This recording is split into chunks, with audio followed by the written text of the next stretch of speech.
Well, thank you so much for joining this session. I'm your chair, Isabel Hardman. I'm the assistant editor of The Spectator, but I've just finished writing a book on the history of the NHS. And that's the reason I'm here today, because Nigel has helped me navigate the NHS. As soon as I announced that I was doing this book, I was inundated by people who had theories about what was wrong with the health service.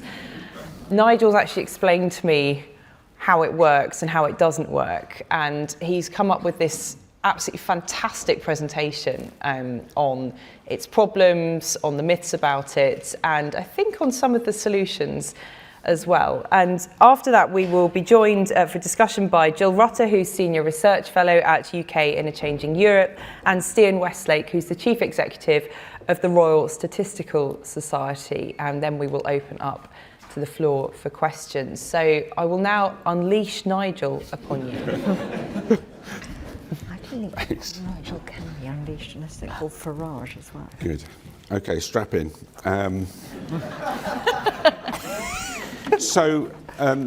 This was inspired by a sort of whole host of people writing articles about the NHS and what its problems are. And they all had a very similar sort of feel to them, which is a sort of reasonably cursory analysis of the problem and then going straight to the solutions. And many of the solutions, if you've read any of these, often not very good, and maybe don't even necessarily relate to the problem. So I thought we probably ought to unpack things a little bit more and really understand what's going on underneath all of this. So the Lancet Commission really triggered this thought for me, because they did quite a good job, I thought, of analysing what's happening and what some of the problems that the NHS have. And you'll be very familiar with these, the problems of poor patient engagement, poor outcomes, persistent inequalities, sluggishness in the uptake of innovation, low levels of equipment, which we all know about, and lower numbers of clinical staff. That's good diagnosis, but it doesn't. I still think it has a problem, which is it isn't going deep enough into the root causes. It's not doing the Toyota thing of asking why multiple times until you get to the real underlying cause. So I thought we'd have a go at mapping all of the different hypotheses that people have got and see if we can go down levels to unpick them and see which ones we think might be right. And then that might shed some light on, well, first of all, it will give us a test to say, when you've got a solution, does it actually match the problem? But it also might suggest some solutions to problems as well. So let's see how we get on. So I've got 4 domains to think about in doing this. The first is one about sort of politics and our overall governance. The second is about management and culture. The third is something about wider society and how that operates. And the fourth is something about the choices that we've made as a system over the years, about the models of delivery, the models of funding, whether we have social insurance or not, for example. So I'm going to explore each of these and see how they overlap and interact, and we'll start with the normal starting point for people diagnosing the NHS's problems is we don't spend enough money. So if you want to rebut that, by the way, what you do is you choose 2020's percentages of spending as a GDP, because our GDP tanked and we spent a huge amount on test and trace and things, so it distorts the figure. So we won't do that.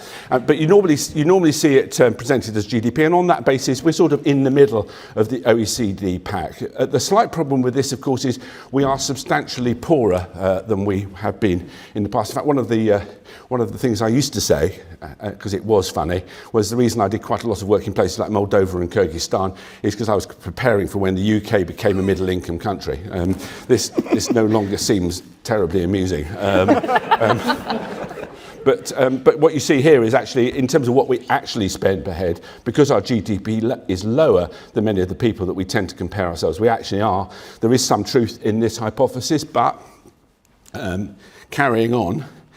Why are we spending why are we spending less? Why do we make this choice? Well, one of the common villains of the piece in this is the Treasury. The Treasury is the only Ministry of Finance in Europe, I am told, that doesn't have overall welfare of the population as part of its mission statement. It's Peter Smith from Imperial. I've not managed to find the original research he did. He told me that personally. I'm going to take his word for it. but it sounds plausible. I think they're using the... I mean, I think there's big questions about whether the discount rate that they use gives us far too much focus on immediate expenditure control, the management of fiscal space, basically keeping the lid on spending, and doesn't really think anything like long-term enough compared with other ministries of finance that we're used to. And that starts to explain why we haven't solved social care. Because that requires a long-term bit of thinking. It requires you not to say in 2008 or wherever it was, like Nick Clegg, oh, we don't need nuclear power because we won't need it for 12 years. Or it won't be available for 12 years. You need that long-term thinking to fix social care. The work that Natasha's done definitely demonstrates, that's what Germany and Japan did. They thought long-term. We haven't done that. And of course, the other thing we don't do is we don't spend money on workforce. We don't invest in workforce, and we don't invest in capital. And on capital, we're a real outlier. See if I can get the thing. Yeah. So this is capital spending as a percentage of GDP, and remember our GDP is lower than you think it is, so this is even worse than it looks, and you can see the effect of austerity there. We're right the way at the bottom, and then we might wonder why we haven't built more than 2 hospitals in the last 10 years, and why we're so short of MRI, CT, other diagnostics, radiotherapy equipment and the like. Big impact of austerity there. So that's...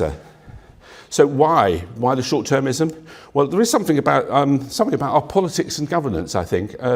Isabel has also written an excellent book called Why We Get the Wrong Politicians, which I commend to you, which has some clues in that. People may remember another really good book called The Blunders of Our Government by King and Crew, which lists a whole series of problems that we've had as a consequence of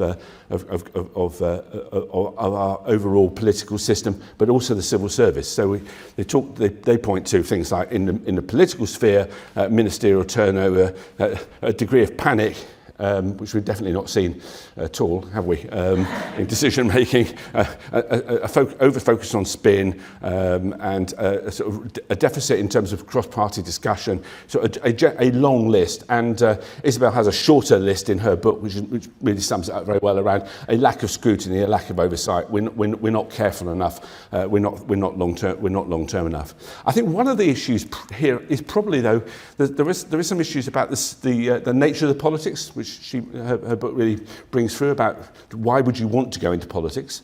The politics is a difficult business, but we're missing a bit of the equation here, which does worry me, and perhaps we'll hear from Jill about this later. There's been a lot of anxiety about the sort of general decay of the civil service, really.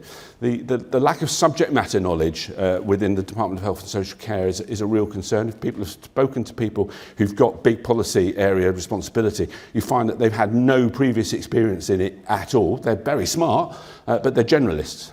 Now, paradoxically, Llewellyn Vaughan and I have been arguing for more generalism in medicine and less specialism. The civil service has gone almost exactly in the opposite direction, and you do, it turns out, need to know stuff to be able to make good policy. So, but it also seems to have lost, I don't know whether it's a loss of confidence or credibility, its ability to shape policy, to stop bad ideas, which of course they're often blamed for, but it can be a really helpful intervention. Some of the most useful things I've done in other countries is tell people not to do things, rather than advise them on what to do. Generally it's not to do PPPs. There's other good reasons for that. So it's really kind of lost its role as a steward and custodian of the organisational memory, possibly because it was colonised by NHS managers who are all about delivery rather than about policy.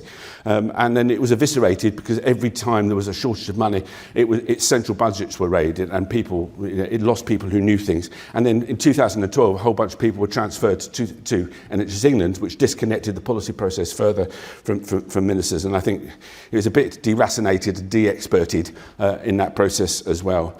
And then there's a sort of general competence question. I mean, we could do a very long list, whether it's test and trace, PPE procurement, managing the BMJ piece this week on managing contracts with the independent sector, where large amounts of money seems to have been wasted, making PFI deals, national programme for IT. So there's some real problems about the system of governance and the checks and balances that are on it. So that's the political realm. One of the issues for the NHS is it's very closely tied to politics. In fact, it's very noticeable. I think I can't really stand this statement up, but I'm going to say it because I don't think anyone can contradict me. I think it's the most centralised large health system in the developed world. I don't know much about North Korea, but it's a bit of a blank in my knowledge. But it seems to be very, very centralised. Other NHS-type systems, such as Spain runs on 17 autonomous communities. The Scandinavian systems, which are NHS-like, have a mixture of regions, counties, municipalities. Italy has regional government. The smaller NHS-type systems are so small that they're the size of an ICB. So, you know, they can be relatively centralised. So there's something about scale, however, that causes a problem. And I think the centralisation plus scale, and some of you will have heard me say this before, means that you may have economies of scale, but they're dwarfed by the diseconomies of complexity. You're too far from where the action is. Your ideas do not get communicated terribly well. You create space for some quite bad behaviour in the middle of your system if you're not very careful, because you can't have an eye on everything. And you basically try and create one-size-fits-all solutions, which and a number of times I've heard senior policymakers say, well, we just need to get the answer, and then we can roll it out. Rolling it out is fine if your intervention is simple. If it's, let's put all the stuff for putting in the central line in a box, that's fine. If it's, let's completely redesign the front door of the hospital and then roll it out, not so good, I think. So there's a real problem with centralisation and complexity, which is an issue. And with that, a fairly punitive and upward-facing culture, which we will return to, but is frequently commented on. And I think this is related to an interesting problem that doesn't come up a lot in the discussion. So if you ask an economist what's the issue about healthcare, they'll say, well, it's an unusual set of goods because you don't quite know what you're buying. You may think you've got something trivial and actually it's life-threatening. There's asymmetrical information between the producer and the consumer. There's a third-party payer. There's all of these economics things. And it's true to an extent, although there are other bits of business that are like that. But I think the really interesting difference is one pointed to by back in the 1950s by Isabel Menzies, right, who wrote about anxiety in organisations. So what she says is healthcare is different because in fact, it's probably unique in the extent to which it produces anxiety in its production and consumption. Right? So you're confronted by rites of passage, intimations of mortality, the opportunity to do harm while trying to do good, and you're under a great deal of pressure and scrutiny. And healthcare systems are also, for that reason, and we'll talk about that in a minute, not terribly forgiving. And this I think resonates a lot. So if you get unresolved anxiety, you get lots of very strange behaviours. Now those might be the ritual of a phone call 4 times a day, while people who don't have anything to tell you useful hold court and you discuss the current emergency care situation. It's a ritual.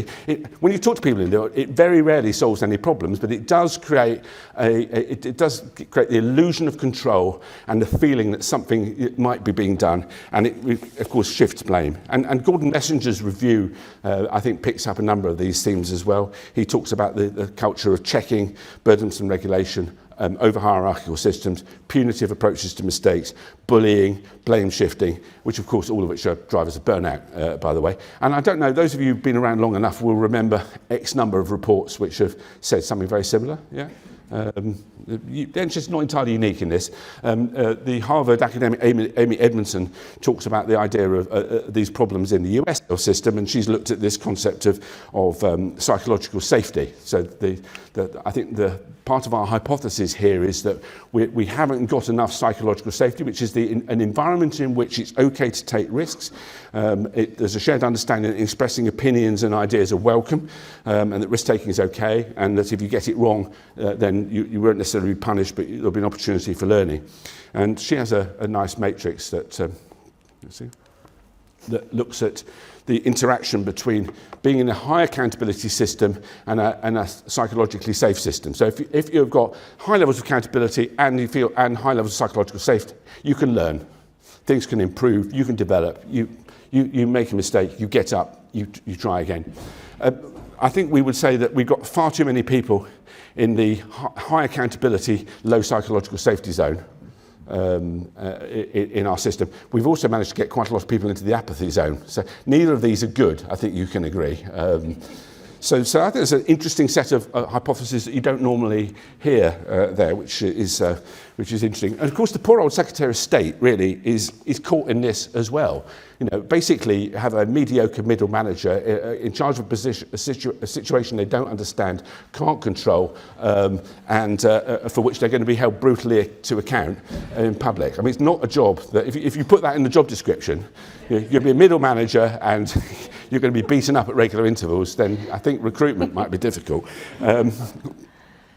So you get a lot of activity. Again, trying to find some sort of feeling of control. I think this is exacerbated by the fact that we haven't really got a change theory in the NHS, have we? We had the Secretary of State rings up chief executives at regular intervals, which is a change theory that this current Secretary of State is apparently quite keen on, and I think Jeremy Hunt was quite keen on. Apparently it was to learn, but I always wonder whether the people on the receiving end of those phone calls felt that was what was actually happening, or whether it was learning where do we send your P45.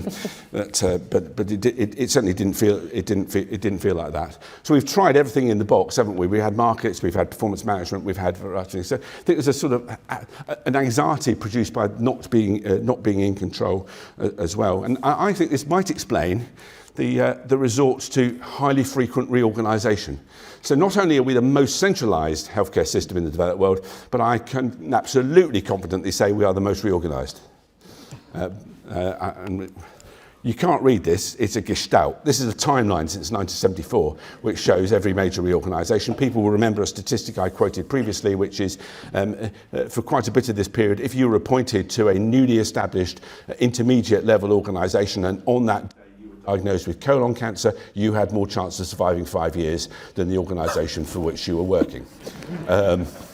So the speed, so the loss of organisational memory, the disruption, the loss of progress is a real problem here. And the emphasis on structure, of course, causes a problem. I thought Steve Leitner made a very interesting point about integration.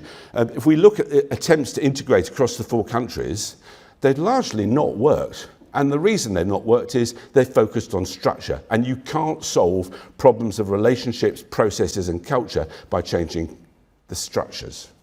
It might be helpful, it might age, but if you don't pay attention to those things and you don't focus, particularly as Steve was saying, at the patient level, you won't succeed. And that's probably why, most of the reorganisations we have in sort of almost sort of dialectical Marxist type terms have contained the seeds of the future reorganisation. And I saw just the other day Roy Lilly saying, oh, we need 20 ICBs. 42 is too many. I thought, oh my God, how quick is that? They've only been there since April last year. So a bit of an obsession on reorganisation, which is highly disruptive. The other thing I think, if you have a very upward focused system, we end up with a lot of focus on leadership. And I've become increasingly convinced that actually a lot of the problems that you read about and people complain about in the NHS are not due to poor clinical care. They're due to bad management and bad administration and basic systems. So part of one of my hypotheses here is we've underthought how you should do basic administration and management. And this was triggered for me. I did a Twitter thread on primary care in Spain, and I got a lot of very interesting responses from GPs about scheduling system, how you manage triage and the telephone front door. And what it turned out is there is no agreement in the NHS on how to manage 500 million plus transactions. We don't know how to do it. Or rather, some people know how to do it, and other people don't and aren't interested in learning. Or don't have the change management capability. That's probably more likely, because we keep asking people to do extraordinary things and then don't give them a chance to do it. But I think this absence of any investment in management, frequent reorganisation, and a failure to invest in digital to support the management systems and equipment and buildings is one of the reasons why we have significant inefficiency left. And you don't get that inefficiency out by salami slice changes. You get it out by fundamentally redesigning your systems and processes. We don't do that because we have short-term focus on balancing the books now rather than investing for the future. So that's a nicely interlocking set of hypotheses. A couple more in this domain. there's some very strange behaviour. Quite a lot of the problems we come across are about bad behaviour at the front line. Bad behaviour by managers, bad behaviour by clinicians, which isn't sufficiently dealt with. Back to Amy's graph, not enough to explain everything. One thing that is interesting, although the international evidence that having clinicians and particularly doctors run your hospitals says they might do a little bit better than their professional managers. I think there is a question about whether we've got our clinicians sufficiently engaged in quite a lot of how we organise and run things. And by clinicians, I probably do mean doctors, actually. The nurses are quite engaged, but I wonder, probably generally clinicians as well, actually. Anyway, it's a hypothesis. We're coming back to these. The jury's out on this one a bit, but I think it's worth thinking about because it is an area, again, where we're different from other healthcare systems. So that's the management and culture domain. Now, possibly the problem is the population is letting us down. Yeah. The health service is great. It's just the people. It's just the evidence for this is not that convincing. I'm sorry to tell you. We're not quite as healthy as we probably ought to be, but it's not enough to explain the issues. There are some questions about whether we do have very high level. We do have some issues about health-seeking behaviour. Anecdotally, people, it does seem the uptake of screening. We also have a gatekeeping system, so there is some issues about late presentation of cancers, for example, where there may be some issues about health-seeking behaviour. You can't get very good international comparisons on health literacy. I've been able to find. I asked ChatGPT, to see if it could find one, and it made up a citation. It gave me a citation to an article that was not the answer to my question, but even more bizarrely, quoted percentage figures for health literacy, which apparently came from this article, but didn't it? It made it up. So there's a lesson for us, a bit of a lesson for us there. But so I don't think we know. I think we do. What we've probably got, because of our large levels of income inequality, is we've probably got pockets of population who have very poor health literacy and not very helpful health-seeking behaviours. It's probably not enough to explain everything that's going on, but our income inequality is quite stark, and these data are a couple of years old, and I doubt it's got better. This is Gini coefficient. We're up. You see where we are on that. So there we are. That's the population. So then we've got now this is the favourite area of the. I've got to write a column for Saturday Brigade, and because they've often got a solution. They haven't necessarily defined the problem terribly well, but they've got a solution. So the first one you'll often hear is there's a lack of provider competition. So this is an interesting hypothesis. I think there's probably some truth in this in terms of diagnostics and elective care. The evidence, there's a couple of studies looking at the impact of competition on emergency care. They rely on making some quite bold assumptions about there being some sort of spillover effect, So hospitals in competitive environments get their processes and systems and other things really slick so that their treatment of NSTEMI and STEMI are better than places that aren't. It's quite contested. I wouldn't bet the farm on that. And I think the causal link between it relies on this spillover thing, and I think John, the jury is largely out on that one. If not, come back and said not guilty, basically. Yeah. But I think it's quite plausible to say in terms of access. If your measure is access, competition does seem to work. If your measure is other things, it may be less effective, but it's quite good. But I mean, it's just worth pointing out that diagnostics and elective surgery are a relatively small part of what the NHS actually does. So it won't explain poor cancer outcomes, for example. It won't explain why our respiratory outcomes are not terribly good. Neither does it explain why our diabetes outcomes are very good. So it's interesting. I think it's in the category of sub-hypothesis might be interesting. Interesting question, of course, no one asked why have we got low levels of competition, and it's because, well, I think it's our old friend the treasury, actually, which is we regard spare capacity, which you need to have to do competition, as waste rather than something you can have to enable competition. And that's because we've got state-owned providers. And so if in a competitive market, you need to be relatively unsentimental about providers being able to go out of business and for them being spare capacity and people having the problems that come with that. But if your obsession is running everything at 98%, and I think I can quite probably safely say that we have the highest occupancy rate, if not the highest occupancy, one of the highest hospital occupancy rates in the OECD. I ought to have checked to see. I think it may be the highest. It wouldn't at all surprise me. So we regarded spare capacity as bad, as opposed to something that oils the wheels and makes flow work. And this comes down to, again, now this is the real favourite explanation, which I've shorthanded as Beveridge, not Bismarck. So what I mean by that is, in 1948, we took a decision to create a model with tax-funded, state-owned providers, free at the point of use, largely it was then entirely free at the point of use, as opposed to adopting the social insurance models that you find in the Netherlands, Germany, Austria, and a number of other European countries. And the idea is that through some process that's not often very well explained, social insurance gives you better results than NHS systems. Now, the slight problem with that argument is that actually quite a few NHS type systems do also perform very well. So New Zealand, Australia, sort of NHS-y, it's a bit odd, it's mixed. Spain, very long life expectancy, quite long waits, but does quite well on a number of outcomes on which we don't, particularly amenable mortality. It does well. In fact, although it does sometimes look at this data, it's being Northern European and English, and speaking English seems to be a major predictor of mortality. But what's the magic ingredient? It's not really explained. I mean, Bismarck does allow you better stakeholder voice.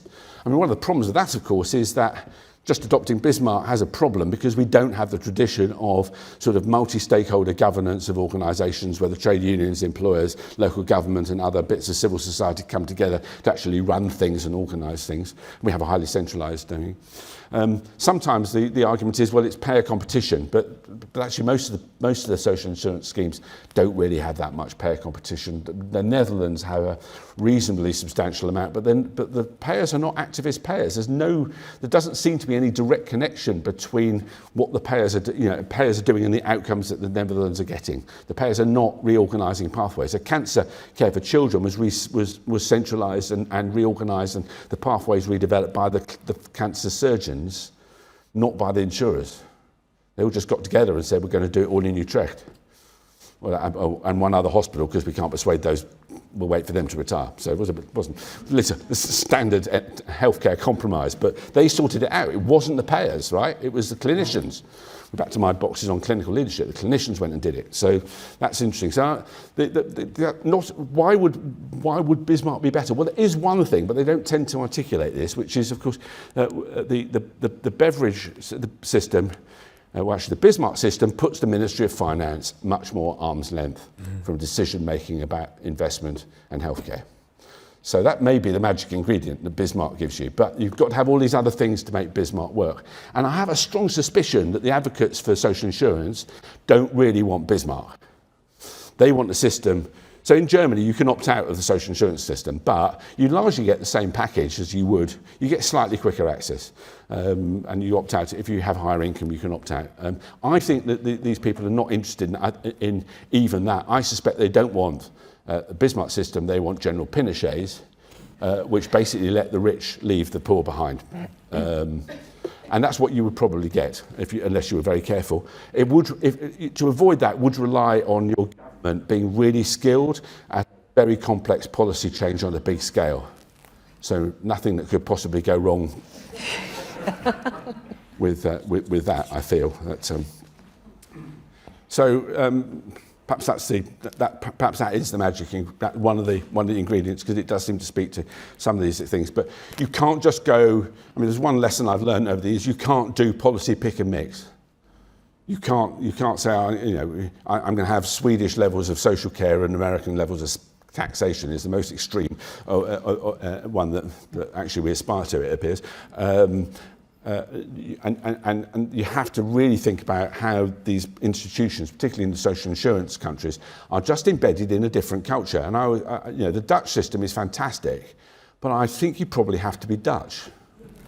Right? There is a long tradition, based on hundreds of years of culture in which their system is embedded.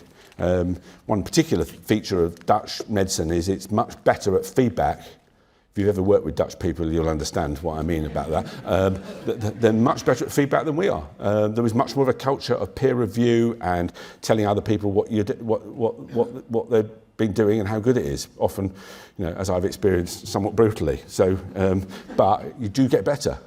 I recommend working with Dutch people. It's fantastic. Perhaps also in this area of system design, really good article. We started to see some Sarah Neville did a really good article in FT. Camilla Cavendish, who can often be relied on to be thoughtful, has done another one just the other day, which I think maps out another sort of set of hypotheses, which is we've messed about with the structures, but we haven't really done much about the provider system. It hasn't changed a great deal. And she says, we haven't integrated it enough, and we haven't integrated all the bits, primary and secondary and social care. And that's a serious flaw in what we've been doing. We've not, and I missed it out on my map, but it is just part of the short-termism. We've not invested in prevention enough, which also, of course, relates to that. We've been very hospital-centric. And that means that we're stuck with levels of demand because we've not done prevention. We've not addressed some of these drivers of demand. I think everything she says is right. Just a couple of observations on it. Very few countries have really fundamentally changed their delivery model. The post-Soviet countries, you had what's called the Shemashka model. Estonia and Lithuania have done quite well. Most of the rest of them are pretty stuck. Hungary has made some changes, so has Poland, but it's taken years. And most people don't change their delivery model that much. It's interesting. The patterns that you could go back 20 years and the models look quite similar. I mean, under the surface, there's all sorts of new technologies and things happening. And actually, if we look around Europe, examples of really good integration are quite rare. You really struggle to find examples at of sort of structural level integration, as opposed to sort of clinical pathway and clinical network type integration. So I think she's got a good point, but I don't think it's good enough as an explanation for what some of our problems are, which is partly what she was offering. I mean, it's certainly true that we haven't really delivered on any of the promises to shift resources from hospitals to community and primary care, have we? I mean, we're good at rhetoric, we're probably less good at the delivery. So this is the map so far. Every time I talk to groups of people, I get more ideas to put on it, but as you can see, it's getting a bit full. So I'm hoping that there won't be too many, or that you might have ideas about how to modify it. Which are right. Well, I think probably there's quite a lot of them have got quite a bit of truth in them. And what that means is, if your solution only addresses one bit of the map, it will not solve the problem. So that's a bit of an issue. It may also mean that some of the problems are a bit beyond reach because they're deeply rooted in the sort of political culture.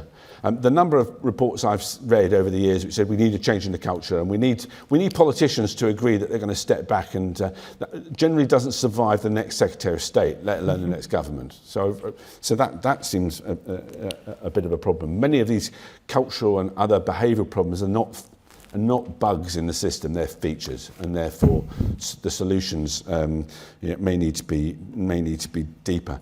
I think it also suggests that the idea of some sort of either quick fixes or big bangs are unlikely to solve your problems. They may create new ones, but which leaves us perhaps with some perhaps rather less ambitious, but perhaps in the way that lots of small changes tend to produce very big changes over time.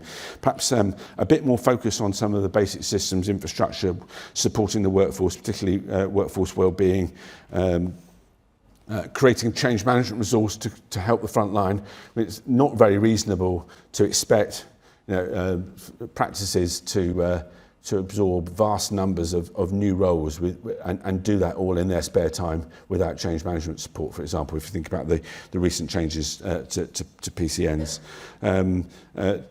More improvement science, more systems engineering, it's all a bit slow and boring. But actually, I don't know about you, I've had enough excitement for the last couple of years, and it might work.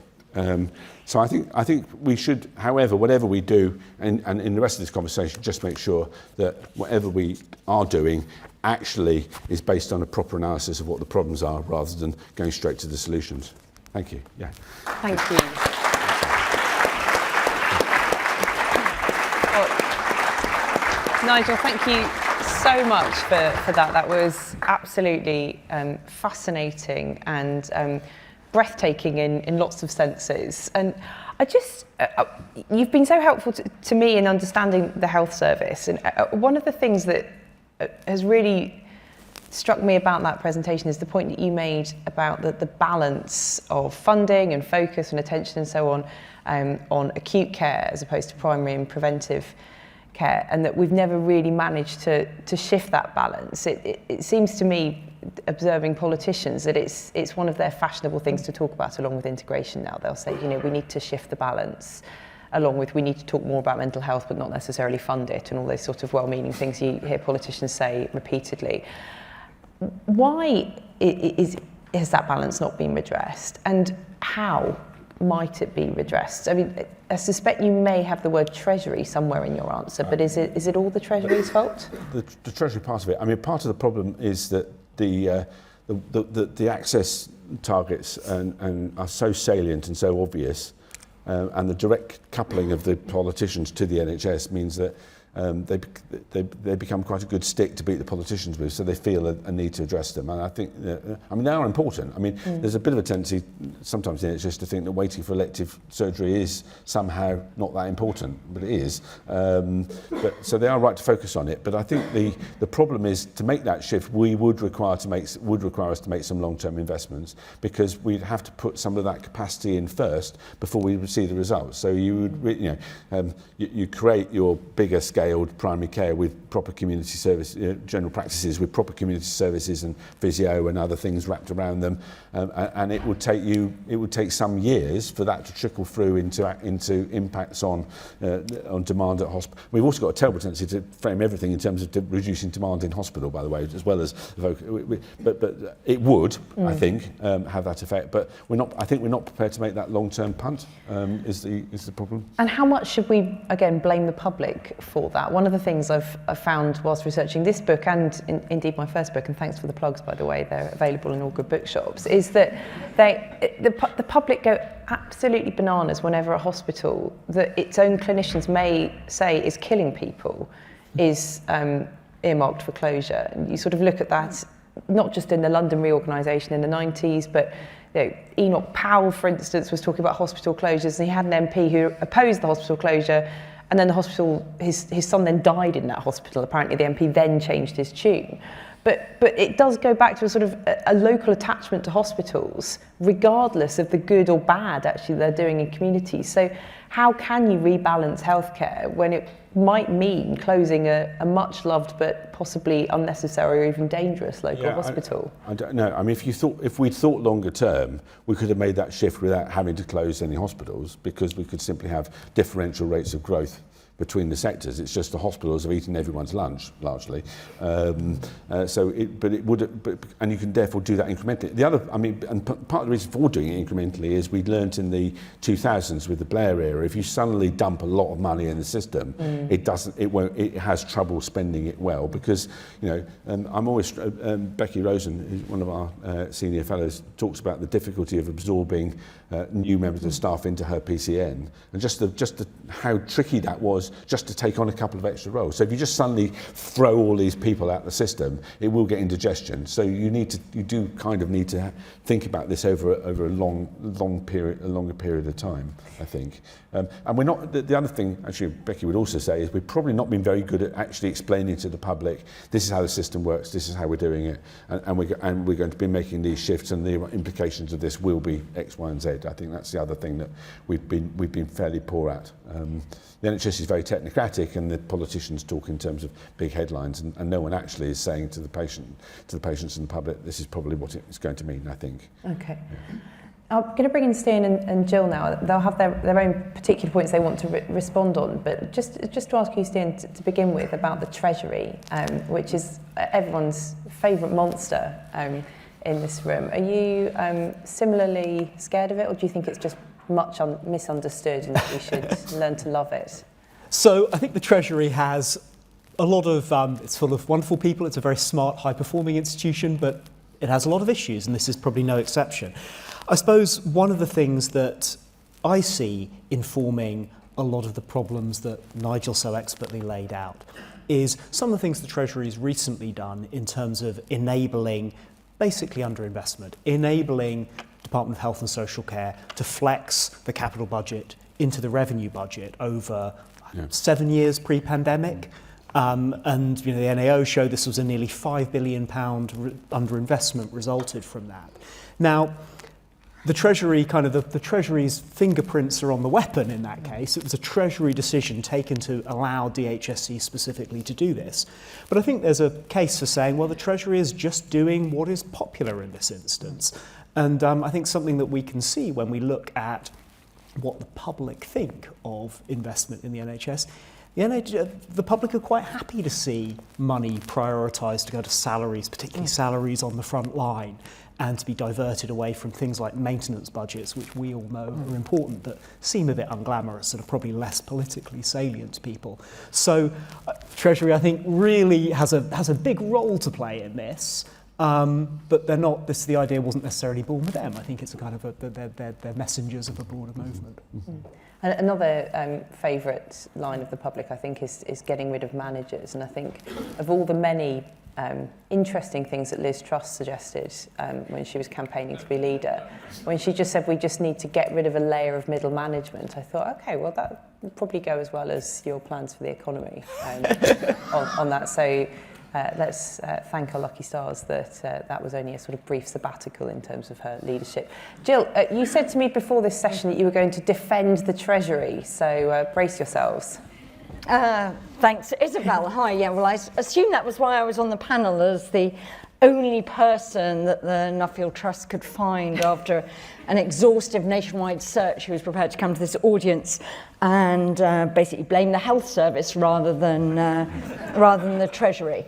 I thought it was very interesting that it took Nigel 30 minutes to mention the word taxation. And it's very, very easy to blame everything on low levels of spending, but the counterpart of low levels of spending is manageable levels of taxation that command sufficient public consent. And actually, that's the very big constraint on this. And actually, if you look at within the envelope of public spending, health has done really rather well compared to everything else you might care about. And if you really care about health, as opposed to the health service, and I don't think we should ever allied the two, then you should be really quite worried about some of the things we were talking about in the first session. There's the social care budget, the Cinderella, even though Jeremy Hunt suddenly discovered social care in about 2018 and added it to the title of the department, but actually the budget's there in the local government department and been ruthlessly squeezed over the last 13 years. You should be fussed about education, you should be fussed about children in care, you should be very fussed about housing. I remember when I was at the Department for Environment, Food and Rural Affairs, writing to the Department of Health and asking if they were fussed at all about fuel poverty. I wrote to the Deputy Chief Medical Officer, got no response, because the thing about the Department for Health is it's largely a department for the health service. It's very, very weak Department of Public Health. That I think is one of Andrew Lansley's sensible insights in his reforms. I think there are lots of other things that were completely bonkers, but I think that was a good insight.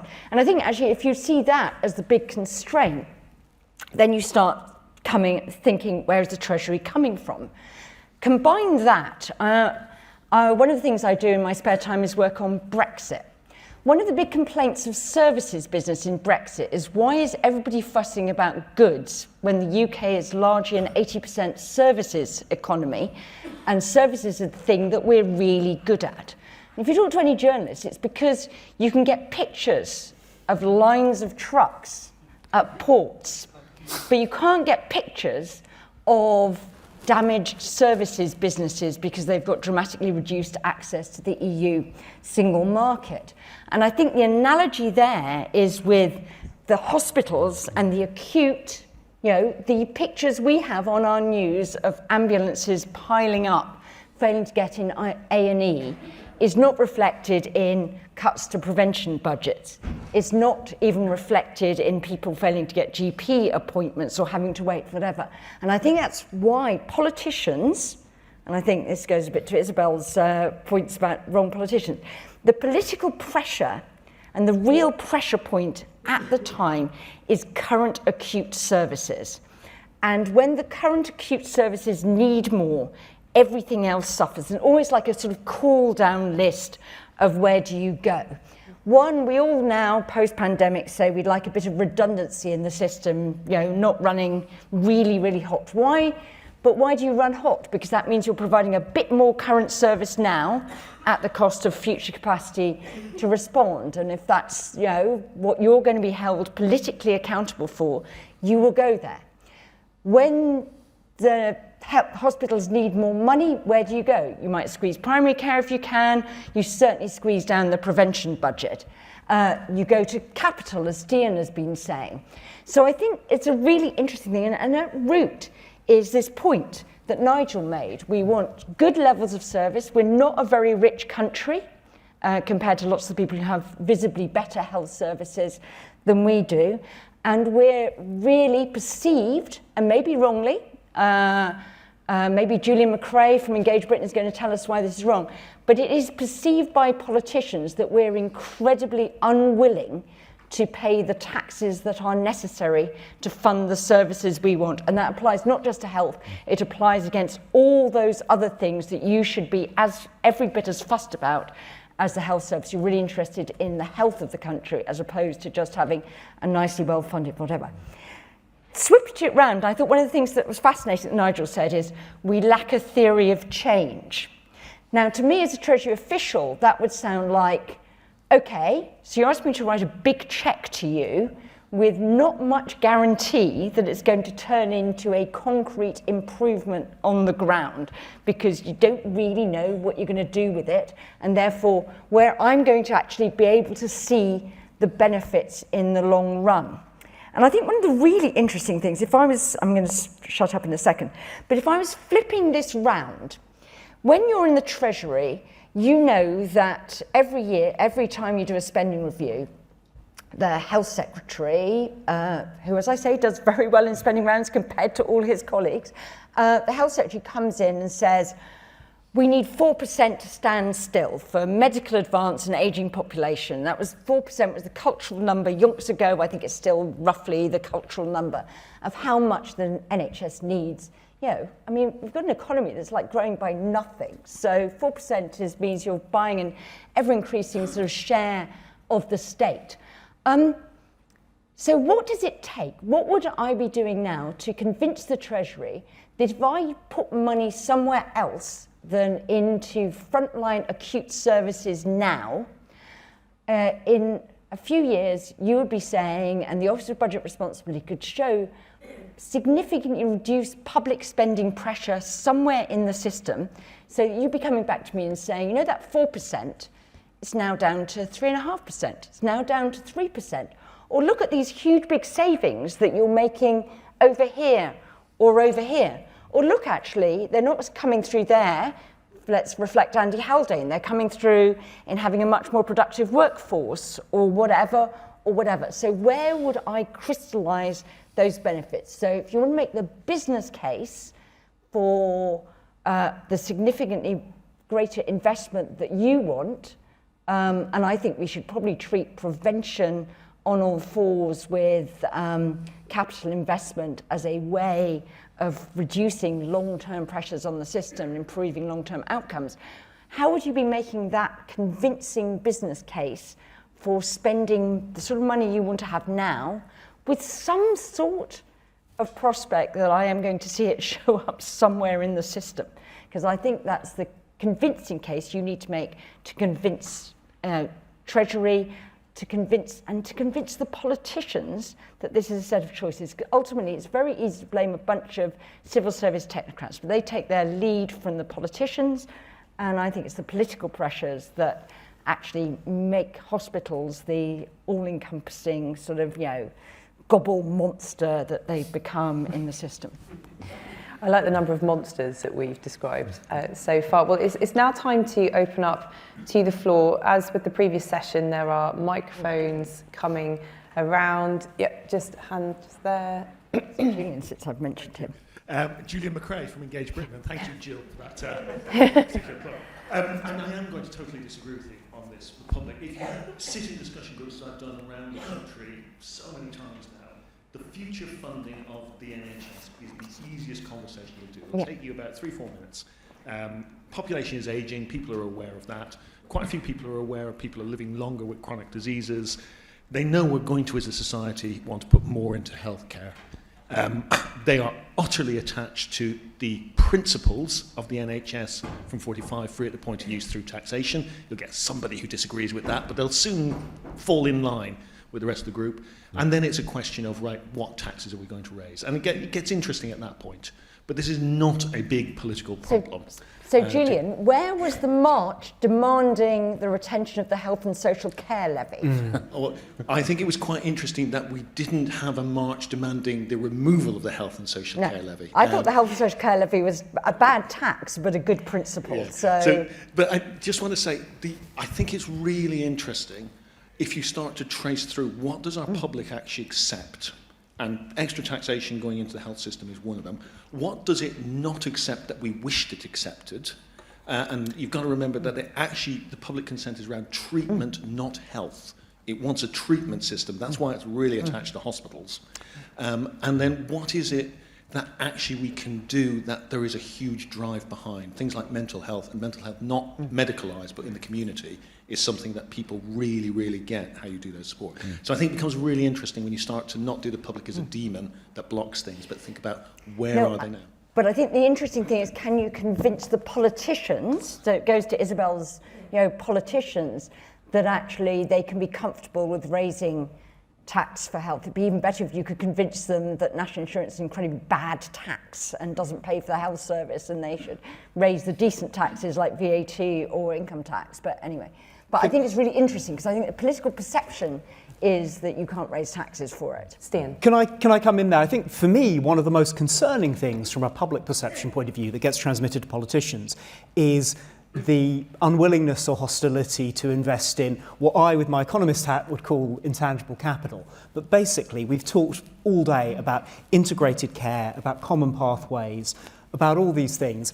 I would see that as intangible capital. It's not a building, but it's something that delivers a lasting benefit. And we know that fundamentally the way you get that is you pay salaries to these terrible people who we call managers. And this seems to be remarkably unpopular, and politicians are kind of rightly aware of that.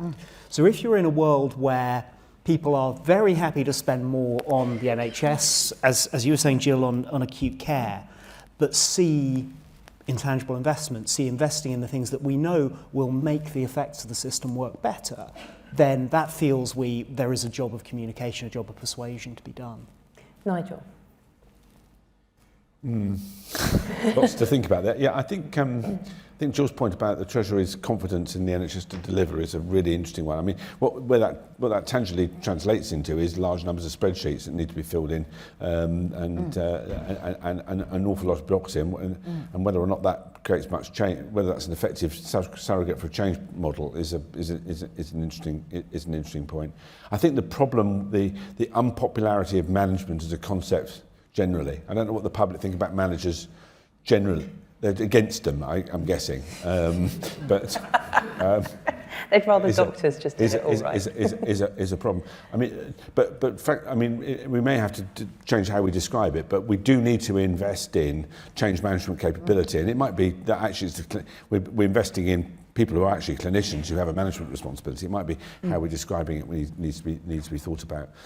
But I think Jill's given me some new things to put on the map around taxation. So I have to squeeze that in. That's really great points, I think. Well, between you first showing me that map and this presentation, I'm told it grew too big for PowerPoint. Yeah. So I don't know what the next stage after this is. Too big intergalactic. For PowerPoint. Too big for PowerPoint is my new slogan. Right, we've got lots of questions now. Sean at the front. I'm supposed to give descriptions so the mic knows. Wearing a pink shirt. There we go. Sean Linton, health editor of the Sunday Times. I'm just interested in reflecting on this. That talking about diagnosing the problems with the NHS seems a bit of a national religion in itself, a bit like the weather, and helped along by enterprising health journalists who write about this stuff. But how many articles I've read diagnosing the problems with the NHS and what we should do to fix it. And I just wanted to sort of ask the panel to reflect on maybe one of the things is we're not doing enough to focus on, one area has nailed something and how we then get that spread across the country. And there's far too much reinvention as opposed to thinking about how we practically help areas to deliver something that we know works. And we're not talking about that enough, either at this level, my level, and political levels. And I think, are we over-diagnosing the NHS rather and under-treating it? Yeah, just to add my thoughts on that, I think one of the issues with the amount of ministerial turnover we have in our governments of all colours is that you get a new minister who comes in and is delighted by the power they now have over, I think it was it David Nicholson or somebody else described it as the greatest train set in Europe. And you get to move bits of the track around and then say this was the Matt Hancock line. Or have your sort of mark on a bit of the health service, and that's why you have this sort of perpetual motion, and certainly have over the past few decades, because you have that perpetual motion in ministers, and then a political system that's geared towards rewarding ministers for doing new things rather than actually trying to make them work. Or indeed, Ken Clarke said that after he presented on the internal market, Margaret Thatcher sort of leaned back as though that was it. We've done it now. They hadn't even implemented a single change, but actually because it had landed politically, it was fine. That was it. Job done. And I think that is a real problem within our system. I'll come to you, Nigel, on that. Yeah, so I suppose, Sean, you're right. One of the implications of this map is that the scope for intervention is actually quite limited. And we probably therefore ought to focus much more attention on fixing some of the things we can fix, rather than worrying about whether we should have social insurance or co-payment or some of the other zombies that regularly get resurrected. So I take from all of this much more focus. So get primary care sorted out much more. Sort out some of these administrative and change management bits of the process. Get the digital thing sorted so that we can actually get some of our administrative systems working and bits of the system, which is but it's all terribly boring, really. It seems to me we rather like radical. I remember that particularly during the Blair era, there's a lot of focus on, it's not radical enough, was the sort of biggest criticism you could have of a policy. Well, I actually think the radical things are not the problem here. The problem is there's some basic things that we need to get right, some things that need stabilising and sorting out. When we've got a platform that's really working, we might then think about being radical, but I just don't think that we're in a situation. And the other thing we should do is, I'm afraid, is much, much more focus. I don't know how many targets have PCN's got? How many things are there in a long-term plan? It's a list, not a plan, isn't it? Let's be honest. So I think there's something here about actually focusing down, getting much more focus on some of the basics. I think there's quite a bit of this links together at an interesting point in the system, which is never really talked about, which is, and again, very unpopular group, which is frontline supervision and middle management.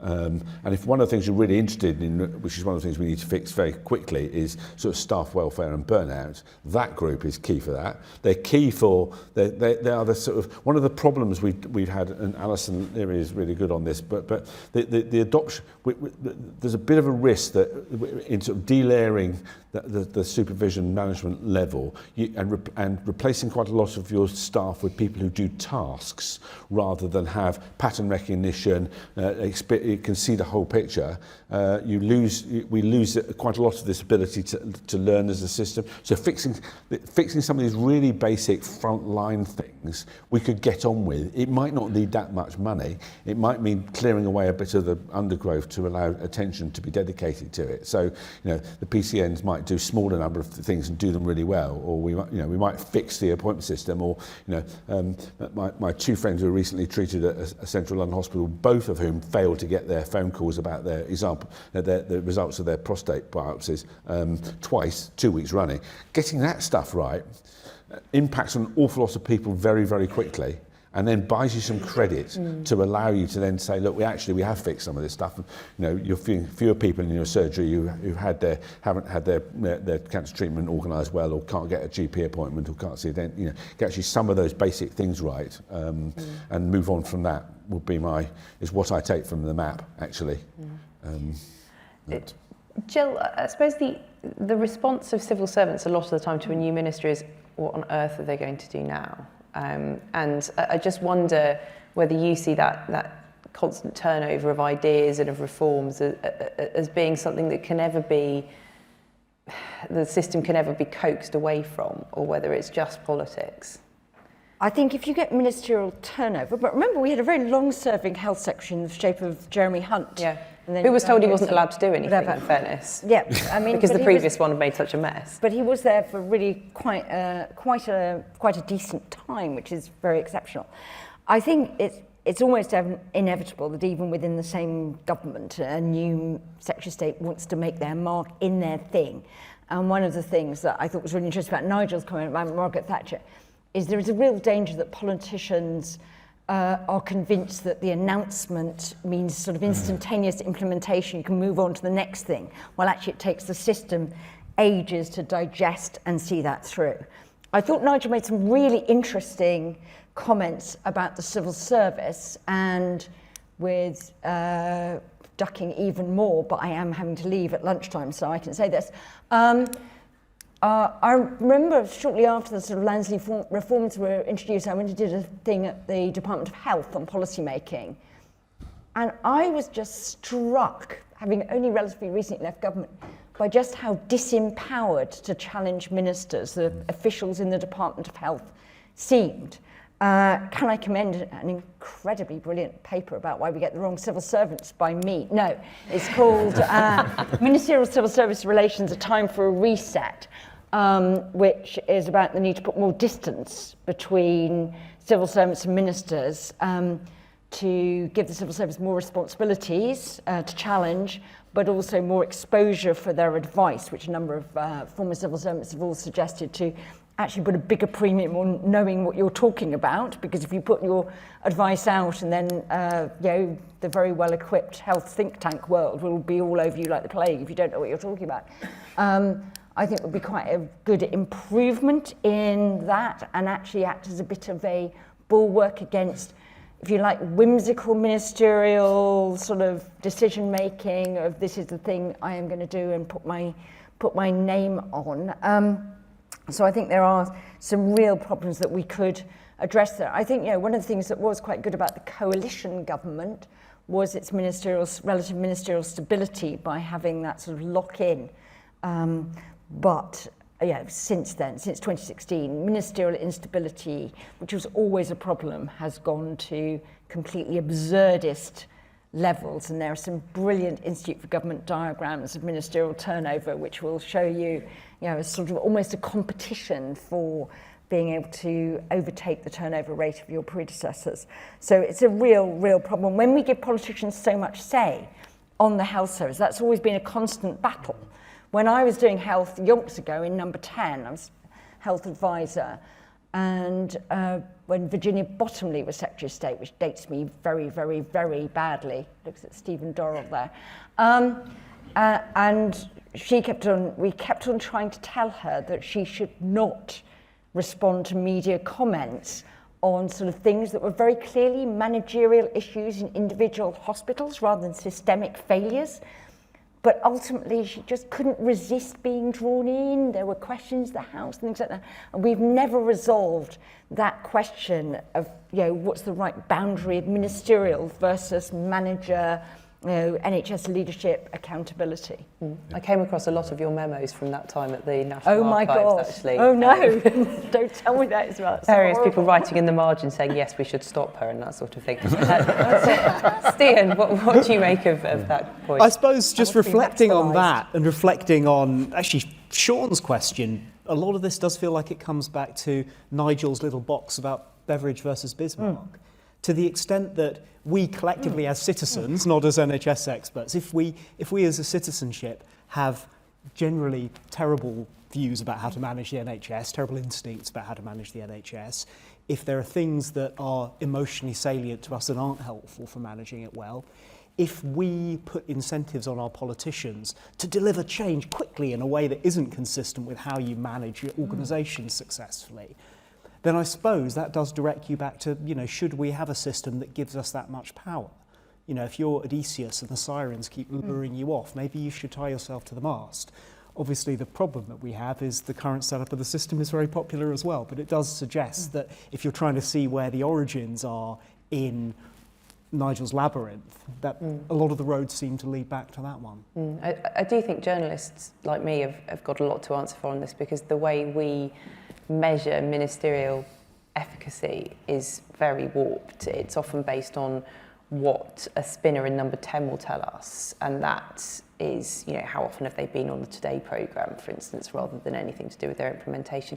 And also, more basically than that, whether they're fun over lunch. The number of people who I've seen written up as very effective minister, and I know that's because they'll share a bottle of red over lunch, and this has no bearing on what officials in the department will say about them, is quite troubling. Although if they have pudding, then I will put them up my rankings. Right, we'll take a question from sort of that part of the room. There's a man there with glasses, who's looking behind himself. You. Do you know everybody, Nigel? Do you know everybody in the room? No, don't. Thank you. Thank you. Comment from man in glasses. Sorry. Sorry. John Appleby, Nuffield Trust. So thanks, Nigel. It's great. I have seen some of that before, and I think it's a tour de force. I was going to say more a comment than a question, but I think I can see people think, oh no. But they're very, very brief, and it's more around the international sort of comparison stuff. Very much struck, Nigel, about that well-established systems tend not to change. You look around Europe, you need something like the fall of the former Soviet Union to see some big changes in healthcare. And I could turn that into a question just by asking why. Or why do we think that systems generally don't change? My other point was that, in my experience, all countries at some level fret about their own healthcare system. We shouldn't think that we are unique in this. And it's hard to sort of have an almost out-of-body experience and put yourself in France, in Germany, in Italy, in Spain, or wherever.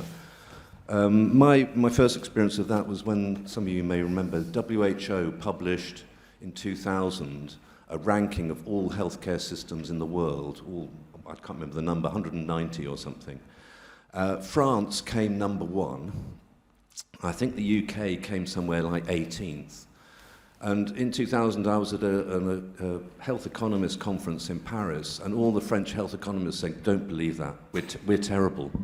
We really treat our elderly and mental health patients badly and so on. So just to bear that in mind, that this fretting about what we're doing, how well we're doing and so on, is a shared fretting. The other thing was just a quick comment about UK tax takes, which I seem to remember are some of the lowest in Europe and have been for some time. Have we reached our sort of maximum level of tax resistance? We could be spending 2 or 3% more tax take, and that would provide a considerable amount of money for healthcare and other things. Thanks. I'm going on from Stian.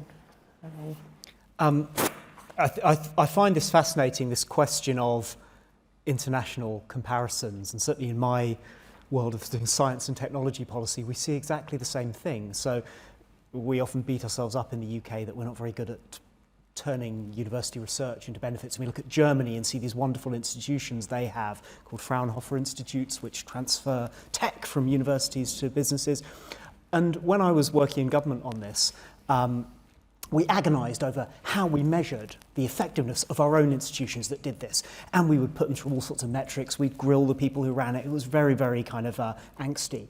And one day I thought to ask the person who ran the Fraunhofer Gesellschaft in Germany about what metrics they used. And it turns out they didn't use any metrics at all. They just thought this was a self-evidently good thing. It was an effective organisation, so they kept on funding it. And I suppose there's one interesting dynamic there, which is when you're when something is working well, audit culture, things like that fall away and success breeds success.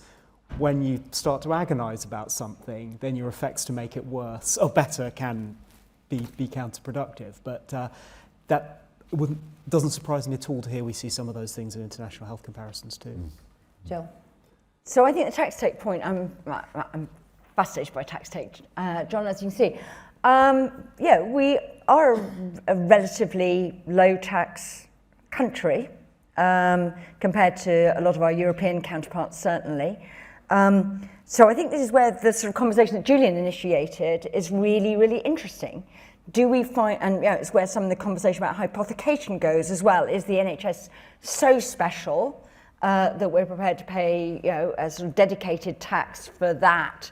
And that's why I thought the health and social care levy, though misconceived as a tax, was a really interesting way of potentially increasing. So it's also why I am sort of probably less dismissive of social insurance than others, because if there's a sort of non-tax way that doesn't have politicians to have to account for putting up my taxes to increase the funding available, then that may depoliticise that to some extent and be quite helpful. And I don't know whether that's, so Nigel had it as cutting out the Ministry of Finance, but it may just be a different way of doing it. I was just in Australia for quite a bit of time, which is great. They're fussed, not fussed about their funding, they're fussed about health staff shortages. It's why they've got some very aggressive advertising. Can I recommend the advert for going to Western Australia, strategically placed for anyone going to work at Guy's Hospital, which has a picture of people on a paddleboard in winter in Western Australia, and then offers them jobs in their health system. And they're very, very fussed that they can't get people to go and work in rural areas. So even systems that do seem quite stable have their problems. Everybody slightly wants to fuss about health, and you've got to sell newspapers, and it's a thing that basically sells. Health service working okay. I mean, I think there's a really interesting way of going to what Sean says about where are there interesting successes. One of the things I've asked one or two people around is, we hear a lot about Manchester having integrated, extended health and social care responsibilities, but I can't remember seeing anything about whether that's any good, doing anything interesting, new, different. Maybe quite a lot of you know and can tell me it's wonderful, but I don't know. I mean, it seems like quite an interesting model if you believe in a more sort of devolved system. But I haven't read anything about it as a casual reader. Maybe that's too good a story to tell, or maybe it's just like the same as everywhere else. So Sean's off to Manchester now. So Israel changed from a NHS type system to something it still looks a lot like an NHS system, but it is run by HMOs. It's actually one of the more integrated systems around. Greece changed from a social insurance system, something a bit more like an NHS system, but it's very Greek and quite unique. The Shamashko countries, Belarus, Russia, have not really changed their health system really at all. That's probably true. Turkey, the Central Asian republics, largely not much different. The Baltics have done better. But path dependency is the answer, John. It just like the decisions you've taken in the past constrain the ones that you can take now. And you've got a set of professionals trained in a particular way. The public used to using it, so people introduce primary care into a number of these countries, but people still go straight to the so-called narrow specialists in hospitals. Similar experience has been happening in India. Just to point on Jill's thing, the social insurance countries have reduced the influence of the Ministry of Health, Ministry of Finance, but only reduced it. It's still there because actually increasingly social insurance countries are funding their health systems through tax. because there are fewer people paying tax and there's more people consuming it. So, it's basically the retired and children and the unemployed are all paid for by the taxpayer. The Ministry of Finance is still in there. So the attitude and approach of your Ministry of Finance also still matters. But you're right, there is an opportunity to have... so the other thing that social insurance, just worth pointing out, is social insurance basically is a deduction from your payroll, from your paycheck. And a deduction from an employer's contribution. Sounds a lot like a tax to me, but it's who determines it is the question. Yeah, and that is the point. Yeah. Okay, another question. Of course. Lady there in the blue dress. Thank you. Jane Townsend, Chief Executive of the Home Care Association. Really interesting, Nigel, very comprehensive. I wonder whether all Western nations are struggling with these issues because we have a fundamental error in our concept of health. We think it's to do with physical malfunction of parts of the body that can be fixed by pills and surgery, rather than recognizing that we are complex organisms whose thoughts and feelings and relationships and levels of stress have a fundamental impact on our health, arguably more than any hospital beds. Mm-hmm. And this leads us to the fallacy that health outcomes are something to do with healthcare, rather than to the social determinants of health that other people have alluded to. Yeah. So how do we turn that round? Yeah. Wow, big question. Yes. I was going to say, let's take a couple more while we have a think about that one. Yeah. We'll get back to you with the seminar this afternoon. Yeah, it's a really good point. And I think, we want both, don't we? We want a system that can fix people who are immediately sick, and we want change. But most of what you're describing is, of course, completely off my map altogether. Need a new map? Yeah. I need a new map, yeah. I'm going to need a bigger... Sorry? Well, it's not just social care.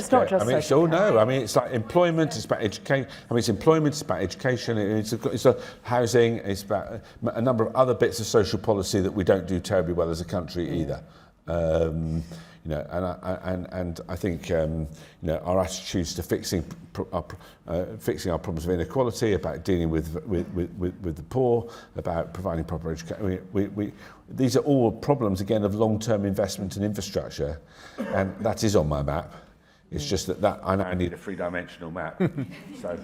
Yeah, but I would agree with much of what you just said, and I think that's true in many other. That's true of most other countries, but I think some of them have better developed. Jill will probably be able to comment on that. But if we look at Finland or Norway or Sweden, Norway a bit on its up because they've got so much money. But certainly other Scandinavian countries with more of an ethos of social solidarity, and the WHO motto of leaving no one behind, having a little bit more meaning in those countries than it seems to do here. Jill, this really ties into the letters that you were writing to the Department of Health about fuel poverty and so on. And I suppose one of the things that we see a lot of at the moment is poor quality of, say, social housing, where people who are already quite vulnerable are then put into flats full of mould. And so I know quite a lot of people. I think the WHO talks about health in all policies, and I think one of the things that's really interesting in Whitehall.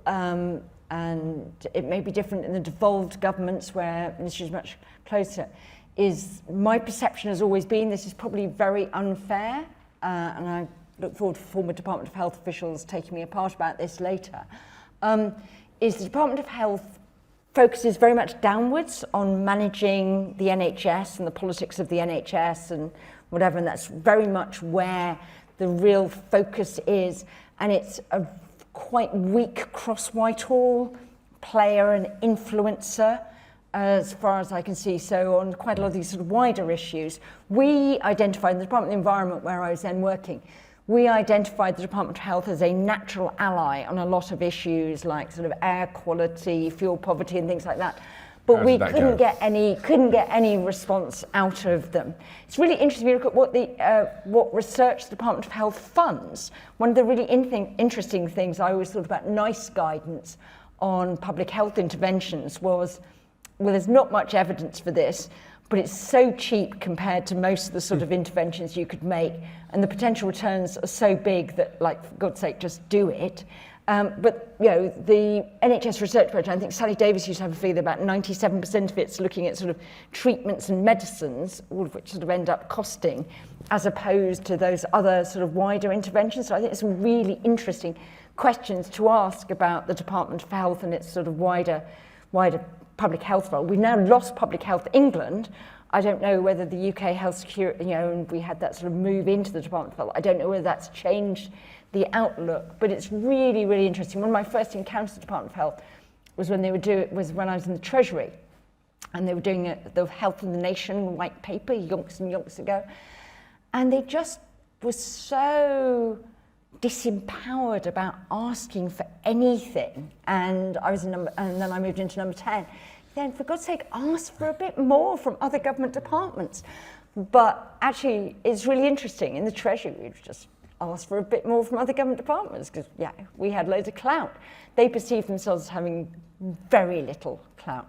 When we agreed in the Treasury to give them a commitment to maintain tobacco tax duties and alcohol duties in real terms, we persuaded ministers to do on the grounds we might as well do it. We're going to probably keep the taxes up anyway. We might as well claim a bit of public health credentials for it by allowing them to claim. They just couldn't believe that the Treasury had allowed them to say something about tax in their white paper. I mean, it's really quite sweet how needy they were. But very, very distressing if you care about population health. I suppose if we're talking about social determinants of health, I feel I should put in a plug for my enthusiasm, the absolute macro level one, which is economic growth. I mean, I'm very swayed by my friend Tom Forth, who I think is one of the sort of the most eloquent spokespeople for the economy of the north of England, who will make the point that when you look at places we think of as deprived and left behind, they're often very low inequality. They're just poor. They have very low local GVA or GDP. And actually investing in that, if we're thinking, let's look at the big picture, is really important.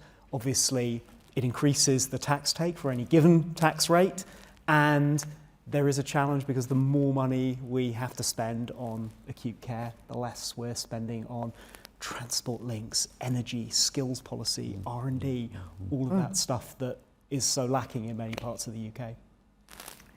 Great, another question right at the front in the patterned dress. So I feel like I'm sort of offering a kind of Vogue commentary as well as a chairing role. Thanks for the fashion critique. Catherine Burns, BBC News. So if this chat is about diagnosing the NHS, what's the prognosis for this soon-to-be 75-year-old?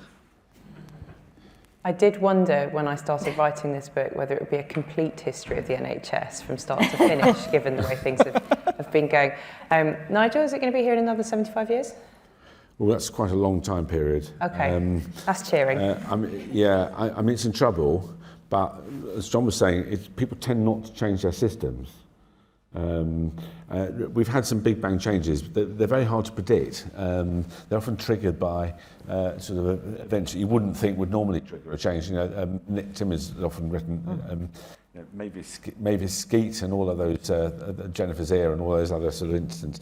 I think it'd be very hard to envisage a major shift to a new system. I think a much more likely scenario is pointed out by what's been happening in dentistry, which is a sort of general drift away from the NHS as people, you know, as the practitioners and the patients decide that actually maybe it's easier if I pay for it myself.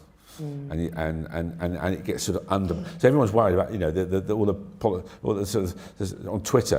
I will be inundated by people saying, "Oh, this is about Tory privatisation." Well, actually, there's been a 25-year history of privatising dentistry.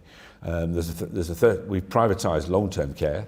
So we have a precedent here, and the worry would be that next thing you'd see is general practice and elective surgery going the same way, and leaving a very patchy service in which if you happen to live in a poor area, you're going to get a very poor service. So not a very optimistic outcome. That's my optimistic scenario. What's the pessimistic one? I don't know. Maybe talk about that over drinks later. I mean, the key determinant here is the macroeconomic picture. I mean, I think that's and that's not looking great, right? The other worry is the workforce. And our underinvestment in it. And I mean, John's point about not being sort of exception. The NHS is a bit guilty of exceptionalism, but actually lots of other countries have got burnout problems. It's just, I think ours are probably a bit worse, but they're not, not probably on a different level. But everyone's got that problem, but we don't seem to be terribly good at dealing with it at the moment, and we need to deal with that. So there's a sort of general decline rather than cataclysmic implosion is the real risk unless we do something about it. Yeah. Jill, are you any more optimistic? Well, optimism implies that I basically want the NHS to continue, and since I'm much more NHS sceptical than 99.99999% of the British population, I'm not sure that, I think someone said, what you really want is sort of decent treatment. So what I want to know is that if something goes wrong with me, I'll be able to access reasonable treatments at acceptable resource costs to me that I can do. So from a personal point of view, that is, of we'll course, probably go outside the system. But anyway, of course, how General Pinochet sold his reforms. Yeah. He says, you've got a final salary pension, so you're fine. The rest of you, too bad. Yeah. So don't be ill. So I don't know. As the system's staggering on, I think the system needs to take a long, hard look at itself. I think it needs to sort out workforce. I think it needs to look at the way it organises internally in terms of the way it treats its staff. My niece, who hopefully is not watching, is what I think you'd call term a junior doctor. I cannot understand how we managed to take so many very enthusiastic students to 18 and hack them off so relentlessly by the time they're in their mid-20s, by treating them really quite appallingly in what seems to be like a sort of ritual, slightly sadistic initiation test of training. So I think there's some quite interesting things you might want to do there about making it sort of workforce training model fit for the 21st century. I think it's really quite interesting, some of the closed shops and divisions of labour within the health service of who can do what. I was very struck I don't have very many associations with the NHS, but I went because I broke my hand. I went after 3 weeks. Within 2 minutes, an incredibly efficient radiographer told me I'd broken my hand. 5 hours later, I was given an appointment for the fractures clinic after I'd been through accident, emergency and urgent care in the hospital. That wasted my time. It exposed me to quite a lot of COVID risk. I don't know why my radiographer could not have just said, you've broken your hand, I'll give you a fractures clinic appointment on Monday, which is what they ended up doing. I do not understand those intermediate stages one iota at St Mary's Hospital, Paddington, if anyone's from there. So I think there's sort of quite a lot of internal things about empowering people to make sensible decisions. The question was about what's the future look like. Yeah. So I think, I think there is a big internal look that needs to be had to say, actually, with all this massive public resource we have, we're all talking about how little there is, but there is an awful lot of resource in this. How are we really going to use it to have something that we like working in, are pleased we work in, are proud we work in, and offers something where most of us feel we're doing a good job for the people who want to use us? Stian. And if they can answer those questions, then I think it's got quite a good future, because there's a huge amount of public buy-in to it. And if it can't, then it probably doesn't deserve to survive. Stian. Well, the Roman Empire managed to keep going 1,000 years after the fall of Rome, so I would imagine so Christianity has been going 2,000 exactly, years. A brand with the salience, with the emotional resonance of the NHS, I would imagine will exist for the foreseeable future in some form. I guess the interesting thing, to come back to Jill's point, is how can the system change and how can it respond to some of the problems that we've talked about while protecting this sort of sacral, this really important emotional response that voters care about, that politicians care about. The optimistic story is that emotional salience gives us the power to change things, the better, because people want to keep it going, people are committed, people are willing to put in more money, for example, towards levies, or willing to accept changes. That's a positive story. The pessimistic story, I suppose, is that the beauty, the value of the intangible asset that is the NHS brand stops us changing things, makes it harder to put in place the incremental reforms that Nigel was talking about that get you through that labyrinth. And I guess those are the two pathways, the bad and the good. Well, I'm starting to hear the gentle rumbling of stomachs, which means that lunchtime is upon us. And I'm just going to let Nigel close, possibly just with a reflection on how much bigger his diagram needs to be. But on your closing thoughts on what you've heard. And yeah, so we need to expand the diagram to think about tax. That's certainly true. I think we need to, there's a whole chunk of public health and what is health bit that's missing from the map in its current form that we ought to bring in. I think I'm still left feeling that the discipline that this way of thinking about the system brings you is to think more forensically about individual changes and things that we could make a difference with now, and to avoid the idea that there's some magic thing like charging or social insurance or whatever that will fix your problem, and when I finished, the answer is methodical, probably quite slow, probably quite boring, evidence-based, and will require a lot of hard work. And while we're doing that, we need to pay some attention to, as Jill said, stabilising, dealing with the issue about staff welfare and how people are treated, sorting out some of our basic systems, and making the place a great place to work and be treated in, while we then think about some big changes. And there's some of lots, people used to say think a lot about, the people quote the cycling team and everything and say, lots of small changes, which is how animals evolved eyes and wings. This is a controversial theory, but how do you get to fly? But by small incremental change, not by suddenly jumping off a cliff. So that was a presentation that was anything but boring, that was very much in favour of the boring. But thank you so much, Nigel. Thank you, Jill. Thank you, Stian. Thank you for your questions. I believe there is lunch. I have no idea where it is, so somebody who knows will show you. But thank you very much for joining us. Thank you. Thank you.